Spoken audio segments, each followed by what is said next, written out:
Hi friends, welcome back to Khushvi's kitchen.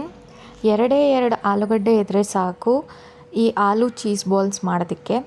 ಇದನ್ನು ಮಾಡೋದಕ್ಕೆ ನಾನಿಲ್ಲಿ ಒಂದು ಬೌಲ್ಗೆ 2 ಆಲೂಗಡ್ಡೆ ಬೇಯಿಸ್ಕೊಂಡು ಸ್ಮ್ಯಾಶ್ ಮಾಡಿ ಹಾಕ್ಕೊಂಡಿದ್ದೀನಿ. ನಂತರ ಇದಕ್ಕೆ 1 ಸ್ಪೂನ್ ಪೆಪ್ಪರ್ ಪೌಡರ್ ಮತ್ತು 1/4 ಸ್ಪೂನಷ್ಟು ಅರಿಶಿನ ಪೌಡರ್ ಆ್ಯಡ್ ಮಾಡ್ತಾಯಿದ್ದೀನಿ.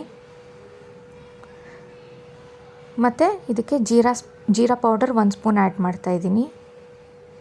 ಮತ್ತು ರುಚಿಗೆ ತಕ್ಕಷ್ಟು ಉಪ್ಪು ಮತ್ತು ಖಾರಕ್ಕೆ ಎಷ್ಟು ಬೇಕೋ ಅಷ್ಟು ಚಿಲ್ಲಿ ಪೌಡ್ರ್ ಆ್ಯಡ್ ಮಾಡಿ. ಮತ್ತು 1 ಸ್ಪೂನಷ್ಟು ಧನಿಯಾ ಪೌಡ್ರ್ ಆ್ಯಡ್ ಮಾಡ್ಕೋಬೇಕು. ಮತ್ತು ಇದಕ್ಕೆ ಸ್ವಲ್ಪ ಬ್ರೆಡ್ ಕ್ರಮ್ಸ್ ಆ್ಯಡ್ ಮಾಡ್ಕೋತಾ ಇದ್ದೀನಿ ನಾನಿಲ್ಲಿ.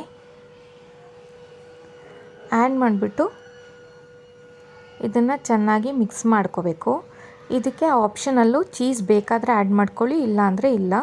ಮೊಸರೆಲ್ಲಾ ಚೀಸ್ ಇದ್ದರೆ ಮೊಸರೆಲ್ಲಾ ಚೀಸೇ ಆ್ಯಡ್ ಮಾಡ್ಕೊಳ್ಳಿ. ಈ ಥರ ಆ್ಯಡ್ ಮಾಡಿಬಿಟ್ಟು ಚೆನ್ನಾಗಿ ಮಿಕ್ಸ್ ಮಾಡ್ಕೋಬೇಕು. ಇದಕ್ಕೆ ನಾನು ಸಣ್ಣದಾಗಿ ಕಟ್ ಮಾಡಿಕೊಂಡಿರೋಂಥ ಕೊತ್ತಂಬರಿ ಸೊಪ್ಪು ಆ್ಯಡ್ ಮಾಡ್ತಾಯಿದ್ದೀನಿ.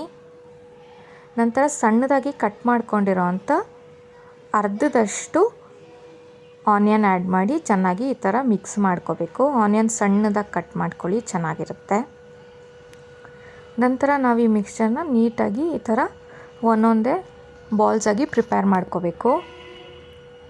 ನಂತರ ನಾನಿಲ್ಲಿ ಕಾರ್ನ್ಸ್ಲಾರಿ ಪ್ರಿಪೇರ್ ಮಾಡ್ಕೊಂಡಿದ್ದೀನಿ ಮತ್ತು ಬ್ರೆಡ್ ಕ್ರಮ್ಸ್ ತೊಗೊಂಡಿದ್ದೀನಿ. ಇದನ್ನು ಒಂದು ಸತಿ ಕಾರ್ನ್ಸ್ಲಾರಿಲಿ ಡಿಪ್ ಮಾಡಿ ನಂತರ ಬ್ರೆಡ್ ಕ್ರಮ್ಸಲ್ಲಿ ಈ ಥರ ರೋಲ್ ಮಾಡ್ಕೋಬೇಕು. ರೋಲ್ ಮಾಡಿಬಿಟ್ಟು ಒಂದು ಬೌಲ್ಗೆ ಟ್ರಾನ್ಸ್ಫರ್ ಮಾಡ್ಕೊಂಡಿದ್ದೀನಿ. ಇದು ಒಂದು 10 ಮಿನಿಟ್ಸ್ ಸೆಟ್ ಆಗೋಕ್ಕೆ ಬಿಟ್ಬಿಡಬೇಕು. ಆಮೇಲೆ ನಾನು ಒಂದು ಪ್ಯಾನ್ಗೆ ಡೀಪ್ ಫ್ರೈಗೆ ಆಯಿಲ್ ತೊಗೊಂಡಿದ್ದೀನಿ.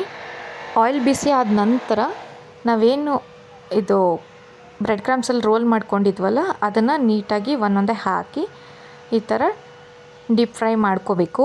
ಸಿಮ್ಮಲ್ಲಿಟ್ಟು ಡೀಪ್ ಫ್ರೈ ಮಾಡ್ಕೋಬೇಕು. ಇಲ್ಲ ಅಂತ ಅಂದರೆ ಒಳಗಡೆ ಬೆಂದಿರಲ್ಲ, ಮೇಲೆ ಮಾತ್ರ ಸೀದೋದಂಗೆ ಆಗಿರುತ್ತೆ.